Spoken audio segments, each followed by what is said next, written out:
శ్రీశైలం నీటి మునక బాధితులు ఏదైతే రాయలసీమ ఆంధ్రప్రదేశ్ రాష్ట్రానికి ఏదైతే సాగునీరు అందించడానికి కీలకంగా త్యాగం చేసినటువంటి శ్రీశైలం నీటి ముంపు నిరుద్యోగులు గత అనేక సంవత్సరాల నుంచి ఉద్యోగాలు కావాలని ఆందోళనలు నిరసన కార్యక్రమాలు చేయడం జరిగింది.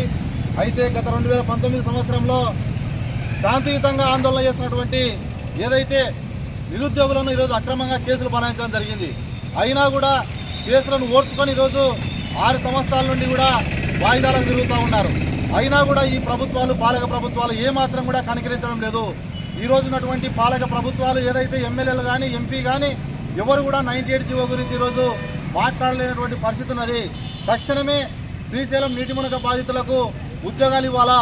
గత ప్రభుత్వంలో ఏదైతే ఎమ్మెల్యే గారు దాదాపు 100 రోజులు నిరాహార చేస్తుంటే మోసపూరితమైనటువంటి హామీ ఇచ్చే రోజు దీక్ష విరమించి ఈ ఉద్యమాన్ని భగ్నం చేయడం జరిగింది.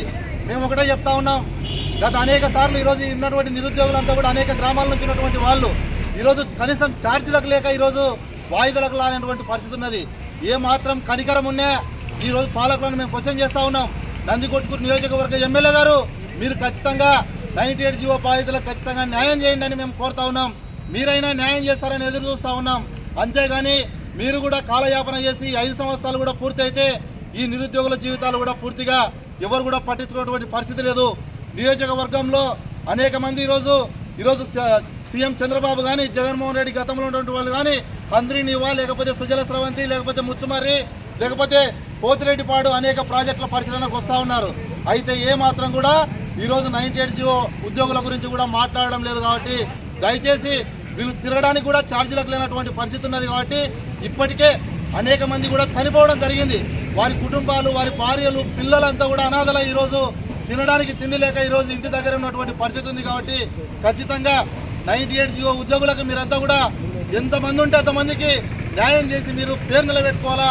గతంలో ఉన్నటువంటి ఎమ్మెల్యే గారు కూడా 97 ఉద్యోగుల కోసం దీక్షలు చేశారు. ఈరోజు మీరు ఖచ్చితంగా కొద్దిగా ప్రయత్నం చేస్తే ఉద్యోగాలు వచ్చేటువంటి అవకాశం ఉంటుంది. కాబట్టి మేము వామపక్ష పార్టీలుగా ఏవైతే ప్రత్యక్ష ఉద్యమానికి ఇంకా కూడా మేము సిద్ధం కాలే, అంతలోపు మీరంతా కూడా ఈ ఉద్యోగాలు ఇవ్వకపోతే ఖచ్చితంగా పటేల్ సెంటర్ దిగ్బంధం చేస్తాం. అవసరమైతే ఆమెల నిరాహార దీక్ష కూడా రాబోయే రోజుల్లో మేమంతా కూడా సిద్ధపడతామని కూడా ఈరోజు తెలియజేస్తా ఉన్నాను. మేమేమి చేతగాక కాదు, ఉద్యమం చేయలేక కాదు, మేము కూడా ఓపికను పరీక్షిస్తూ ఉన్నాం. మీరు న్యాయం చేస్తారని ఆలోచన చేస్తూ ఉన్నాం. కాబట్టి ఖచ్చితంగా 98 జీవో ఉద్యోగులకు సంబంధించినటువంటి ఉద్యోగాలు కల్పించి న్యాయం చేయాలని కూడా ఈ సందర్భంగా కోరుతా ఉన్నాం. ఇంకా మేము మళ్ళీ కోర్టులకు తిరగాలంటే మా కాడ డబ్బులు లేవు పరిస్థితి.